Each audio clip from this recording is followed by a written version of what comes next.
کیا کہاں سب یہاں میں خوش آمدید۔ آج چلتے ہیں کراچی۔ تصور کیجئے ایک ایسی عظیم الشان مشین کا جو کبھی بند ہی نہیں ہوتی، یعنی جس کا کوئی آف سوئچ نہیں ہے۔ بالکل، یہ ایک ایسی مشین ہے جو پورے ملک کی معیشت کو اپنے کندھوں پر اٹھائے ہوئے ہے، اور اس کا ایندھن کوئی عام پیٹرول نہیں ہے، بلکہ سمندری ہوائیں، کروڑوں کپ گرما گرم چائے اور لگ بھگ 20 ملین انسانوں کی مسلسل بے تھکن جد و جہد ہے۔ ہاں، یہ 20 ملین کا عدد ہی اپنے آپ میں بہت بڑا ہے۔ صحیح بات ہے۔ عام طور پر جب کسی شہر کا ذکر آتا ہے تو ذہن میں عمارتیں، سڑکیں یا تاریخی مقامات آتے ہیں، لیکن جب ہم اظہر نیاز کی تحقیقی دستاویز اور guide Karachi what it is known for and where to shop, eat and visit کا گہرائی سے مطالعہ کرتے ہیں تو ایک بالکل مختلف تصویر سامنے آتی ہے۔ صحیح، ایک زندہ تصویر۔ ہم ایک ایسے زندہ وجود کی بات کر رہے ہیں جسے روشنیوں کا شہر کہا جاتا ہے، ایک ایسی جگہ جہاں خاموش ساحلوں کی لہریں، شور مچاتے بزنس ہبز، دھواں اڑاتے اسٹریٹ فوڈ کے تھیلے اور چمکتے ہوئے لگژری مالز، سب ایک ہی وقت میں ایک ہی سانس میں دھڑکتے ہیں۔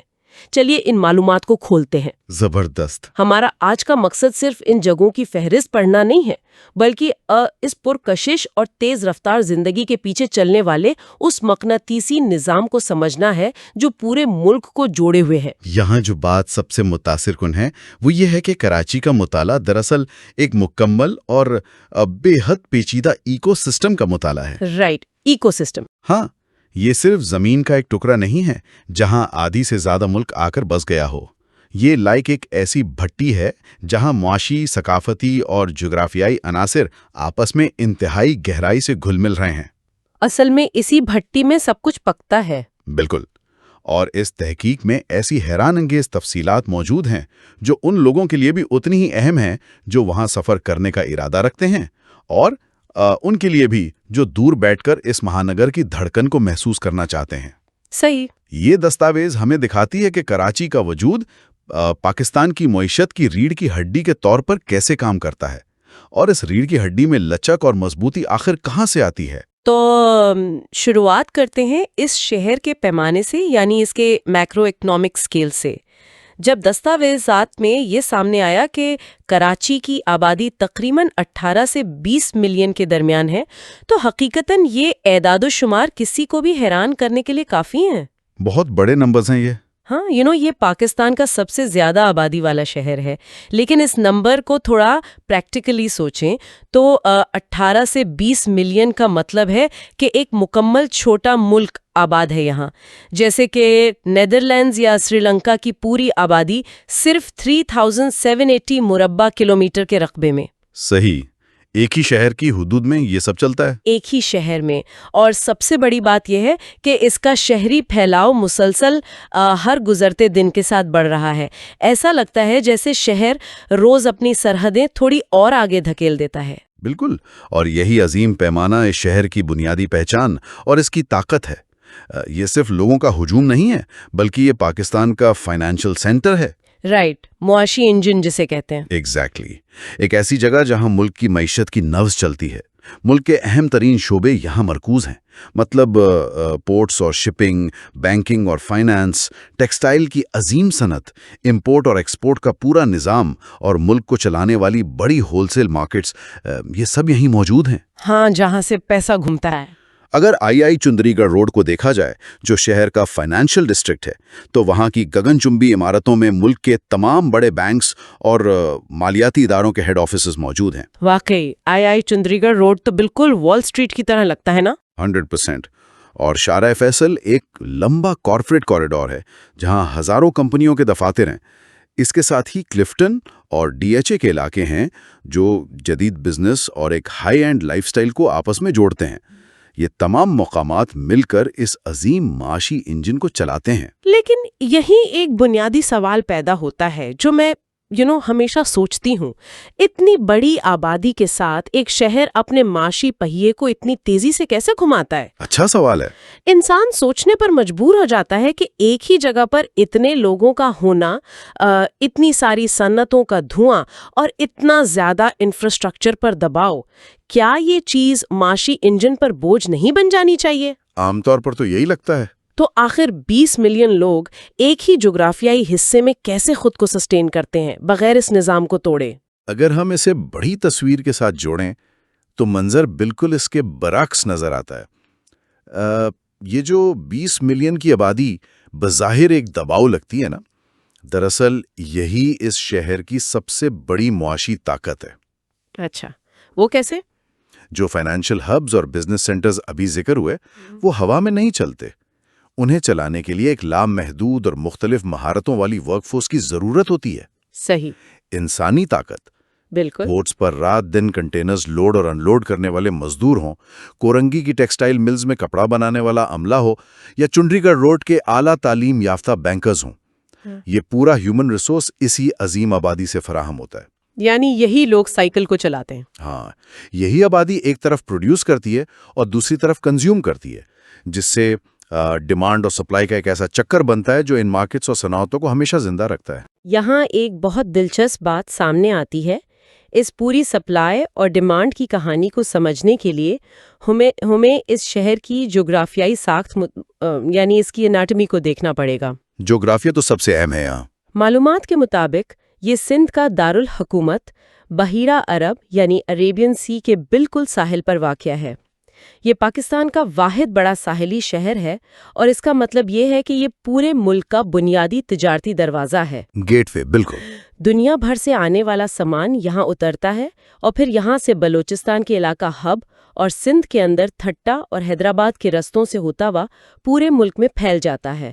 لیکن سمندر تو دنیا کے اور بھی بہت سے شہروں کے پاس ہے، صرف کراچی ہی اتنا آگے کیوں نکل گیا؟ یہ ایک اہم پوائنٹ ہے۔ ایک میگا ہب بننے میں صرف ساحل کا کردار تھا یا اس کے اندرونی انتظامی ڈھانچے نے بھی کوئی اضافی طاقت فراہم کی؟ کیونکہ صرف پانی تو شہر نہیں چلاتا نا۔ ساحل نے اس شہر کو پیدا ضرور کیا، لیکن اسے بچا کر رکھنے کا سہرا اس کے انتظامی ڈھانچے اور پھیلاؤ کے سر جاتا ہے۔ سمندر نے شروعاتی بنیاد دی تاکہ بڑی پورٹس قائم ہو سکیں، جیسے کراچی پورٹ اور پورٹ قاسم، جہاں سے کروڑوں ٹن سامان آتا ہے۔ ہاں، جن کے ذریعے کروڑوں ٹن سامان ملک میں داخل ہوتا ہے۔ لیکن سوچئے، اگر یہ سارا سامان اور یہ 20 ملین لوگ صرف ایک ہی مرکز پر جمع ہو جاتے تو شہر کا نظام بالکل چوک ہو جاتا، پورا شہر بلاک ہو جاتا۔ اسی لیے کراچی مختلف اضلاع یعنی ڈسٹرکٹس میں تقسیم ہے۔ یہ districts Karachi south, east, west, central, Malir اور کورنگی صرف کاغذی لکیریں نہیں ہیں۔ تو پھر یہ پریکٹیکلی کیسے کام کرتے ہیں؟ ہر ڈسٹرکٹ دراصل اپنے آپ میں ایک شہر کی حیثیت رکھتا ہے۔ ہر علاقے کی اپنی مخصوص مارکیٹس، اپنے الگ رہائشی زونز اور اپنے بزنس سینٹرز ہیں۔ اچھا، یعنی ڈی سینٹرلائزڈ ہے سب کچھ۔ بالکل۔ کورنگی کی اپنی صنعتی پہچان ہے، جبکہ ساؤتھ میں فائنینشل اور کارپوریٹ ہبز ہیں۔ اس تقسیم نے شہر کے بے پناہ دباؤ کو مختلف حصوں میں بانٹ دیا، جس نے اس بے حساب پھیلاؤ کو سہارا دیا۔ اور اسی لامرکزیت یعنی ڈی سینٹرلائزیشن کی وجہ سے وہ عظیم مارکیٹس وجود میں آئیں جو اس شہر کی تجارتی نبض کہلاتی ہیں۔ دستاویز میں جن بازاروں کی تفصیل دی گئی ہے ان کا اپنا ایک الگ مزاج ہے۔ مثال کے طور پر صدر کا علاقہ۔ صدر تو بس ایک بھول بھلیا ہے۔ ہاں، یہ کوئی ایک مارکیٹ نہیں بلکہ واقعی بھول بھلیا ہے۔ یہاں ریگل مارکیٹ میں الیکٹرانکس کا بے پناہ کاروبار ہوتا ہے، ساتھ ہی جوتے، کپڑے اور کتابوں کے حوالے سے یہ اسٹریٹ شاپنگ کا ایک عظیم مرکز ہے۔ صدر تو حرام آدمی کی منزل ہوتی ہے۔ بالکل۔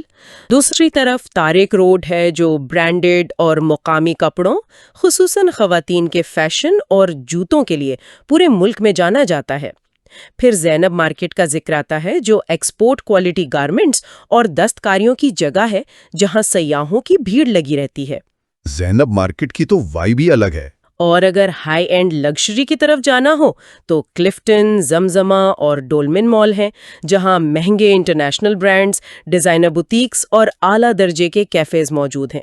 لیکن ان سب کے درمیان ایک نام سب سے الگ ہے اور وہ ہے جوڑیا بازار۔ ہاں، جوڑیاں بازار پوری معیشت کی جان ہے۔ یہ شہر اور پورے ملک کی تھوک یعنی ہول سیل اور کریانہ کی اشیاء کا عظیم ترین مرکز ہے۔ اگر تمثیل کے طور پر دیکھا جائے تو جوڑیاں بازار اس پورے معاشی جسم کی وہ مکھیا شریان ہے جس کے ذریعے خوراک اور سامان پورے ملک کے جسم میں دوڑتا ہے۔ صحیح بات ہے، یہاں سے ریٹس طے ہوتے ہیں۔ یہاں آنے والا ایک ٹرک کا سامان طے کرتا ہے کہ کل پنجاب یا KPK کے کسی چھوٹے گاؤں میں مسالے اور دالیں کس قیمت پر بکیں گی۔ لیکن یہاں ایک پریشانی والی بات بھی محسوس ہوتی ہے۔ وہ کیا؟ اتنی بڑی مارکیٹس اور بھیڑ، کیا ایک عام خریدار یا نیا آنے والا اس پھیلاؤ کو دیکھ کر پوری طرح گھبرا نہیں جاتا ہوگا؟ ایک چیز خریدنے کے لیے شہر کے ایک کونے میں جانا اور دوسری کے لیے دوسرے کونے میں۔ دیکھنے والے کو یہ بالکل ایک ذہنی دباؤ یا مشکل عمل لگ سکتا ہے۔ باہر سے دیکھنے پر یہ سب انتہائی بے ترتیب اور شور و گل سے بھرا محسوس ہوتا ہے، کیوس لگتا ہے بالکل۔ لیکن اگر اس کے اندر کے میکانزم کو سمجھا جائے تو یہ بازار ایک انتہائی منظم اور گہن سپلائی چین کا حصہ ہیں۔ جوڑیا بازار یا صدر کی اس اسپیشلائزیشن کا اصل مقصد عام خریدار کو تھکانا نہیں ہے، تو پھر آخر ایسا کیوں ہے؟ دینا ہے۔ ہر مارکیٹ کی ایک اسپیشلٹی ہونے کا فائدہ یہ ہے کہ ملک بھر کے کاروباری افراد، چاہے وہ چھوٹے دکاندار ہوں یا بڑے سرمایہ دار، انہیں معلوم ہوتا ہے کہ ان کی سپلائی لائن کہاں سے شروع ہوتی ہے۔ رائٹ، یعنی وہ سیدھا سورس پر جاتے ہیں۔ ہاں، یہ مارکیٹس دراصل ویئر ہاؤسز اور ڈسٹریبیوشن نیٹ ورکس کی طرح کام کرتی ہیں۔ یہ تھوڑا بہت شور اور بھیڑ اس معاشی توانائی کا حصہ ہیں جو اس عظیم سپلائی چین کو حرکت میں رکھتی ہے۔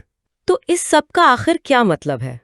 مطلب یہ کہ جب ان تنگ گلیوں، بازاروں اور صنعتوں میں لوگ اتنی شدید محنت اور تیزی سے کام کرتے ہیں تو اس کے لیے، اس جوش اور توانائی کو برقرار رکھنے کے لیے خوراک، ثقافت اور تفریح کا بھی اتنا ہی زبردست نظام چاہیے ہوگا۔ کھانے کے بغیر تو کراچی ناممکن ہے۔ اور یہاں خوراک کی ڈائیورسٹی واقعی کمال کی ہے۔ معلومات نشاندہی کرتی ہیں کہ یہاں کی فوڈ سین کسی ایک ذائقے کے گرد نہیں گھومتی۔ مشہور زمانہ کراچی بریانی سے لے کر صبح سویرے کی گرما گرم نہاری، گلی نکڑ پر ملنے والا بن کباب اور دھواں اڑاتے BBQ اور تازہ سی فوڈ تک سب کچھ موجود ہے۔ بریانی تو وہاں کا دین ایمان ہے۔ بالکل۔ کھانے کے علاقے بھی شہر کے مزاج کی طرح مختلف ہیں۔ برنز روڈ، جہاں تاریخی عمارتوں کے سائے میں پرانے ذائقے ملتے ہیں، بورڈ بیزن جہاں رات بھر رونق رہتی ہے، اور دو دریا جہاں سمندر کی لہروں کے بالکل اوپر بیٹھ کر لوگ کھانا کھاتے ہیں۔ دو دریا کا ماحول تو واقعی زبردست ہے۔ میں تو یہ کہوں گی کہ یہ جو گلیوں میں ملنے والا بن کباب ہے نا، یہ صرف ایک ڈش نہیں بلکہ اس تیز رفتار شہری زندگی کا اصل ایندھن ہے۔ وقت کم ہے، رفتار تیز ہے، ایک عام آدمی نے چلتے چلتے کھایا اور واپس اپنے مقصد کی طرف دوڑ لگا دی۔ فاسٹ فوڈ کی سب سے پرانی شکل ہے یہاں پر۔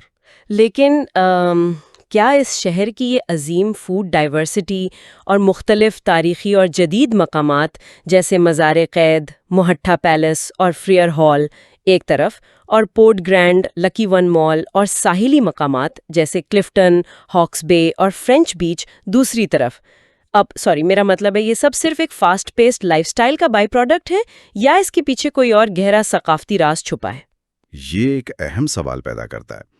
دراصل شہر کا یہ فوڈ کلچر اور ثقافتی ڈھانچہ کسی ایک خاص عادت یا مصنوعی منصوبے کا نتیجہ نہیں ہے۔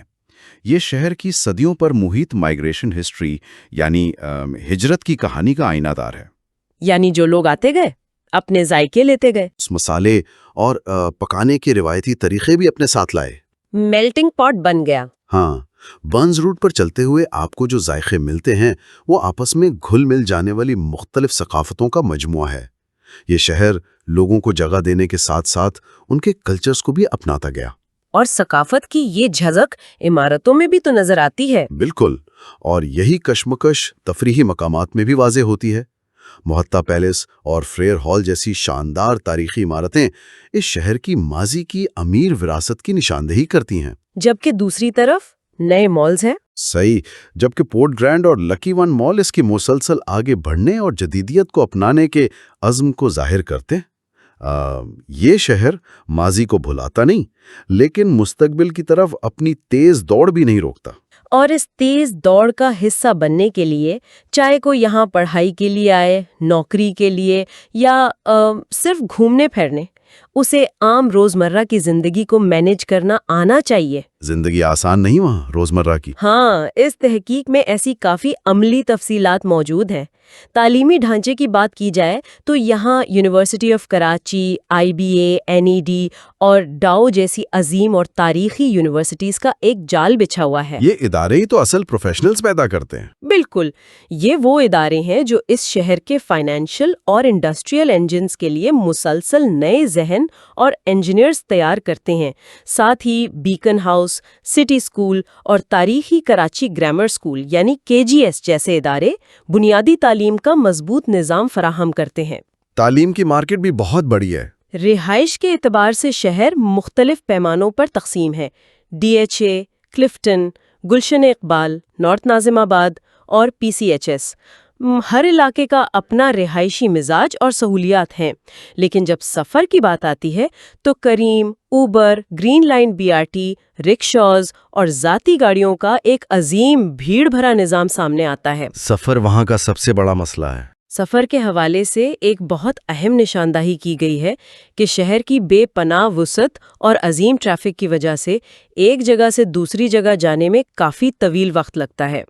کراچی کے بھیڑ بھرے راستوں پر روزانہ سفر کرنا واقعی کسی پیچیدہ پہیلی کو سلجھانے جیسا ہے، جہاں روز نئے راستے اور نئے مسائل کا سامنا کرنا پڑتا ہے۔ روز ٹریفک کا ایک نیا پیٹرن ہوتا ہے وہاں۔ تو کسی بھی نئے آنے والے کے لیے اس مسلسل بھاگ دوڑ اور سفر کی طویل مسافتوں سے نپٹنے کا آخر کیا حل ہو سکتا ہے؟ یہاں ہمیں یہ قبول کرنا پڑتا ہے کہ شہر کے جسمانی طور پر وسعت اور اس کا پھیلاؤ اب اس حد تک بڑھ چکا ہے کہ سفر میں لگنے والا طویل وقت اس مہانگر کی تیز رفتار زندگی کا ایک لازمی حصہ بن چکا ہے۔ یعنی کمیوٹ تو کرنا ہی پڑے گا۔ اسے آپ اس عظیم معاشی ہب میں شامل ہونے کا ایک وقت کا ٹیکس سمجھ سکتے ہیں۔ اس ٹیکس کو ادا کیے بغیر یہاں کے رفتار کے ساتھ قدم ملانا ممکن نہیں۔ وقت کا ٹیکس، یہ بڑی اچھی تمثیل ہے۔ اس پہیلی کو صرف اور صرف بہتر پلاننگ اور پہلے سے طے شدہ سکیجول کے ذریعے ہی سلجھایا جا سکتا ہے۔ ہدایت میں بھی خصوصی طور پر بتایا گیا ہے کہ سفر کے آغاز سے پہلے وقت کا اندازہ لگانا اور اضافی وقت رکھنا انتہائی ضروری ہے۔ اور اس پلاننگ میں موسم کا حوالہ سب سے اہم معلوم ہوتا ہے۔ تحقیق بہت واضح لفظوں میں بتاتی ہے کہ شہر کو مکمل طور پر ایکسپلور کرنے، خاص کر ٹورزم کے حوالے سے بہترین اور مناسب ترین وقت نومبر سے فروری کے مہینوں کا ہوتا ہے۔ کیونکہ گرمیاں تو بہت شدید ہوتی ہیں۔ ہاں، اس کی وجہ واضح ہے کہ مئی سے اگست کے درمیان یہاں کی گرمی اور ہبس کافی شدید ہو سکتی ہیں، جس سے بچنا مناسب ہے۔ بیچز جیسی کھلی جگہوں پر جانے کے لیے بھی دن کے مناسب اوقات کا انتخاب کرنے کا مشورہ دیا گیا ہے۔ سمندر کے کنارے دھوپ سیدھی پڑتی ہے، اور ایک بہت بڑا سوال جو اکثر سیاحوں کے ذہن میں آتا ہے، حفاظت کا۔ اس کے حوالے سے بھی یہ بات نمایاں کی گئی ہے کہ عام احتیاطی تدابیر، سچویشنل اویئرنیس اور ٹھیک پلاننگ کے ساتھ یہ شہر سیاحوں اور گھومنے پھرنے والوں کے لیے بالکل محفوظ اور انتہائی پرلطف ثابت ہوتا ہے۔ یہ چھوٹی عملی تفصیلات دراصل پورے تجربے کو بدل کر رکھ دیتی ہیں۔ موسمی مشورے کو ہی لے لیجئے، نومبر سے فروری کا وہ ٹھنڈا اور خوشگوار موسم ہی دراصل وہ وقت ہوتا ہے جب کوئی بھی شخص بنا تھکاوٹ کے ان مختلف ڈسٹرکٹس کو ایکسپلور کر سکتا ہے۔ صحیح، ورنہ گرمی میں تو چلنا محال ہے۔ بالکل، اس ٹھنڈے موسم میں لوگ صدر یا جوڑیاں بازار کی تنگ اور بھیڑ بھری گلیوں میں چلنے کا لطف اٹھا سکتے ہیں اور ہوا باز ساحلوں پر سکون سے وقت گزار سکتے ہیں۔ یہ معلومات واقعی بہترین ہے۔ یہ معلومات ثابت کرتی ہیں کہ کسی بھی عام سفر کو ایک زندگی بھر یاد رہنے والے تجربے میں تبدیل کرنے کے لیے صرف جگہوں کا پتہ ہونا ضروری نہیں، بلکہ شہر کے مزاج اور اس کے اوقات کو سمجھنا ضروری ہوتا ہے۔ یہ تفصیلات اس شہر کو ایک سیاحتی منزل سے بڑھ کر ایک زندہ اور سانس لیتے وجود کے طور پر پیش کرتی ہیں۔ واقعی، اور آج کی اس تحقیقی گفتگو میں ہم نے یہی محسوس کیا کہ یہ عظیم شہر اپنے واسط پیمانے، پیچیدہ جغرافیے، بے پناہ آبادی اور محنت کرنے والی دھڑکن کے ساتھ کس طرح پاکستان کے معاشی انجن کے طور پر ہمیشہ جاگتا رہتا ہے۔ کسی نے ٹھیک کہا ہے، کراچی کبھی نہیں سوتا۔ ہاں، یہ صرف کچھ فیکٹس اور فگرز نہیں ہیں، بلکہ ایک ایسی کہانی ہے جو یہاں کے ساحل کی لہروں سے شروع ہوتی ہے اور ملک کے ہر کونے تک پہنچتی ہے۔ صحیح کہا۔ ان تمام عوامل کو جب ایک ساتھ ملا کر دیکھا جائے تو یہ واضح ہوتا ہے کہ یہ ایک مہانگر کی ایسی کہانی ہے جہاں مسائل بھی عظیم ہیں، لیکن ان مسائل کو اپنے فائدے میں تبدیل کرنے کی قوت اور وہاں کے لوگوں کی جینے کی چاہت اس سے بھی کہیں زیادہ عظیم ہے۔ زبردست آبزرویشن ہے۔ یہ شہر اپنی تمام بے ترتیبیوں کے باوجود معاشی اور ثقافتی سطح پر ایک عظیم توازن قائم کیے ہوئے ہیں۔ سننے والوں کے لیے اس پوری گفتگو کے بعد یہ ایک انتہائی غور طلب اور تحقیقی نقطہ نکل کر سامنے آتا ہے کہ جیسا کہ ہم نے دیکھا، اس شہر کا معاشی عروج، اس کی بنیاد، اس کے پورٹس اور اس کا پورا پھیلاؤ بحیرہ عرب یعنی اس کے ساحلی مقام سے انتہائی گہرائی سے جڑا ہوا ہے۔ سمندر کے بغیر تو کراچی تصور نہیں کیا جا سکتا۔ بالکل، سمندر نے ہی اسے زندگی اور آگے بڑھنے کا راستہ دیا ہے۔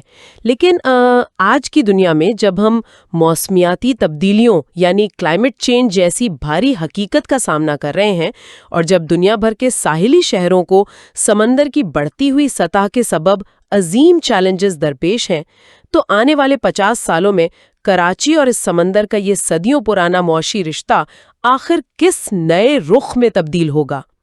یہ ایک بہت ہی گہری سوچ ہے۔ کیا یہ شہر اپنے اس قدرتی بنیادی فائدے کو برقرار رکھ پائے گا، یا دھواں اڑاتے اس عظیم معاشی انجن کو اگلی صدیوں تک زندہ رکھنے کے لیے ہمیں سمندر کے متبادل کوئی نیا اور اہم راستہ تلاش کرنا پڑے گا؟ یہ ایک ایسی سنجیدہ اور گہری سوچ ہے جو یہاں بتائے گئے حقائق سے آگے کی تحقیق اور مستقبل کی منصوبہ بندی کا ایک نیا دروازہ کھولتی ہے۔